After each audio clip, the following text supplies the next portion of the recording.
Hello viewers, the news read by Leopold Munende. The headlines: Energy Minister Fortune Chasi humiliates predecessor Jorum Gumbo. In the courts, more wars for Chombo as High Court dismisses request for passport. In business, Millers and Schweppes approve over 100% price increases. In sports, skipper Knowledge Musona credits Super Diski for Warriors' success.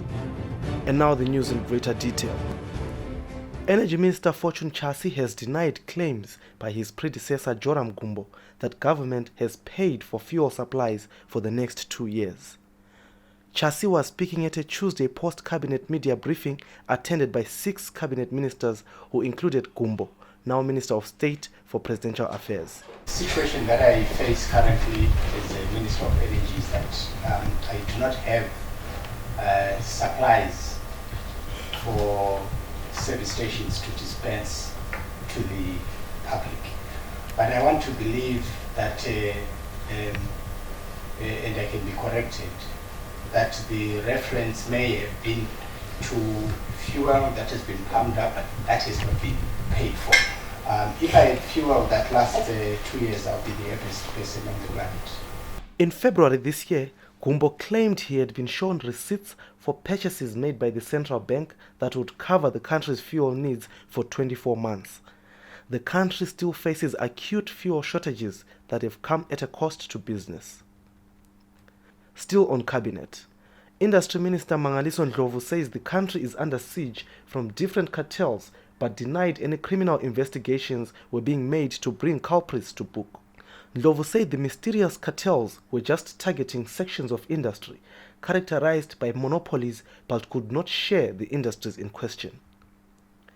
While Ndlovu was too cautious to drop any names, oil tycoon Kuda Tagwirei, a close ally to President Emmerson Mnangagwa, has been linked to some of the cartels while making it harder for ministers to deal with him. It's apparent that there is a network that of companies, individuals colluding in especially price fixing, product supply, and while we are addressing this, the whole idea is not to target people to say we're investigating anyone.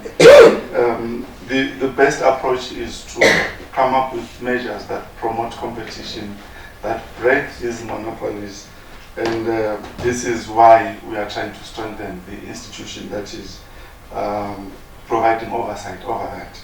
So no one is being investigated specifically. We are looking at sectors, trying to identify the levels of competition in each sector and coming up with recommendations to improve competition. Ndlovu blamed the said cartels for current price hikes that have troubled millions. In another matter that came from cabinet, civil servants will have to make do with their current salaries as government has indicated it is yet to commit to any salary review talks.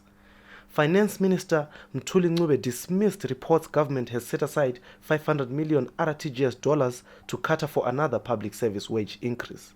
This government is always sensitive to the plight of civil servants and whatever we can do from time to time, we do it within the means, within our coffers. But certainly we have not set aside $500 million as of now.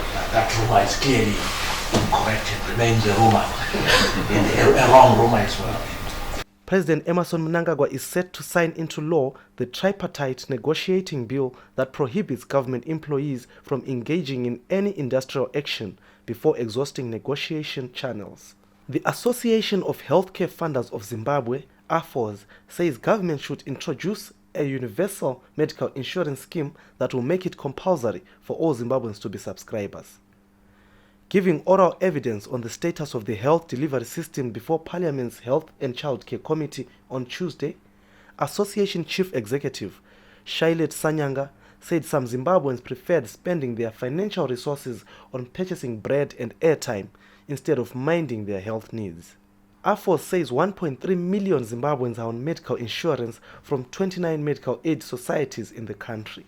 In the courts, embattled former Finance Minister Ignatius Chombo will not be able to travel to South Africa for cancer treatment after the High Court dismissed his agent chamber application for release of his passport. Chombo, who faces criminal abuse of office charges stemming from alleged misdemeanors while still in government, had pleaded with the court to release the document, which was seized by suspected state agents while he was about to board a plane to the neighboring country recently.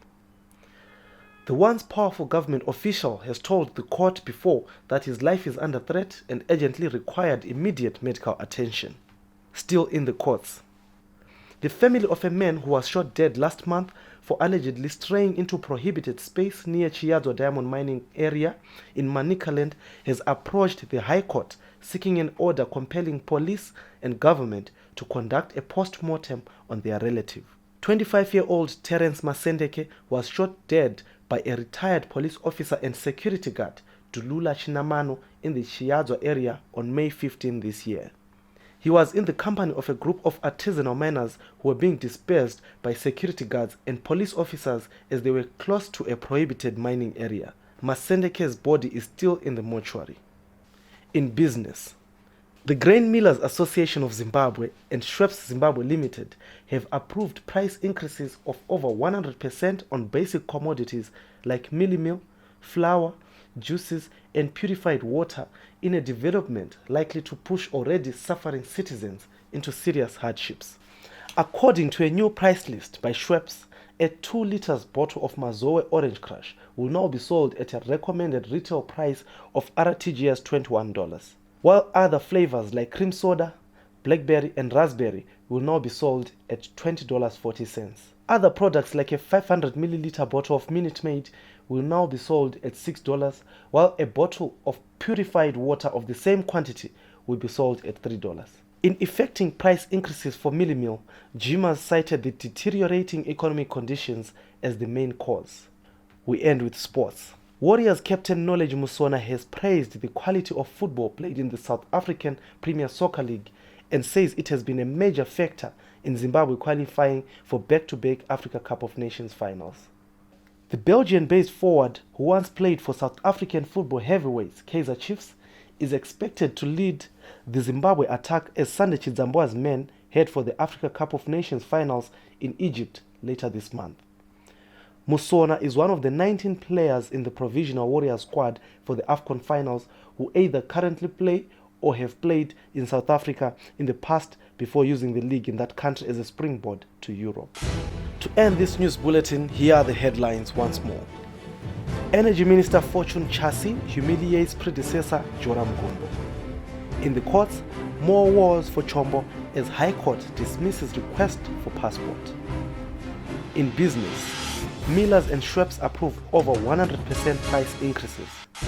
In sports, skipper Knowledge Musona credits Super Disky for Warriors' success. Reporting for Newzim TV, I am Leopold Munende. For these and more stories, please do log on to our website www.newzimbabwe.com.